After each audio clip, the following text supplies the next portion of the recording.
Hi guys, कशा आहात? मस्त ना? तर असायलाच पाहिजे. चला तर मग आज आहे वटपौर्णिमा.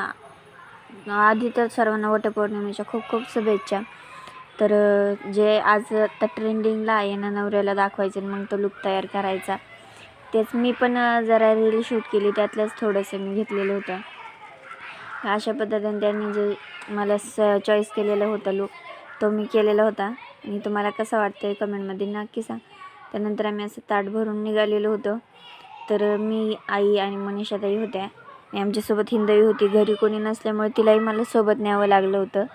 तिथं गेलं तर अगोदरच आमच्या खूप साऱ्या अशा बायका येऊन बसलेल्या होत्या, म्हणजे पूजाच करत होत्या त्या, पण त्यांची पूजा होती.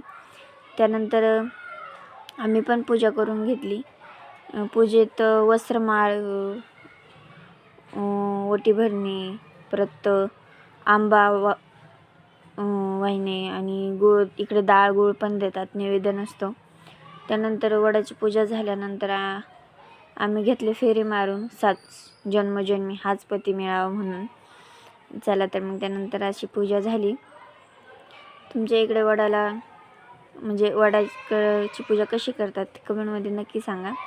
त्यानंतर आई पण घेतला मारून, कारण की आईने एकच दोरा आणलेला होता, त्यामुळे दोरा तर संपला होता, म्हणून मी जाऊन इथून दोरा घेतला होता. हे बघा. त्यानंतर मग आईने पण फेरे मारून घेतले. आम्ही दोघे असल्यामुळे आईने एकच दोरा आणलेला होता, म्हणून आम्हाला दोरा कमी पडला. आणि त्यानंतर आईने पण असे फेरे मारून घेतले. चला तर मग त्यानंतर इकडे ओटी भरतात, तेच आम्ही पण भरल्या, त्या बायकांच्या त्यांनी आमच्या भरल्या होत्या. चला तर मग अशा पद्धतीने तुमच्या इकडे पण बायकांच्या ओट्या भरतात का? भरत असतील तर कमेंटमध्ये नक्की सांगा. त्यानंतर आम्ही निघालो घरी. तुमच्या इकडे वटपौर्णिमा कशी साजरी झाली कमेंटमध्ये नक्की सांगा. बाय बाय, भेटू नेक्स्ट.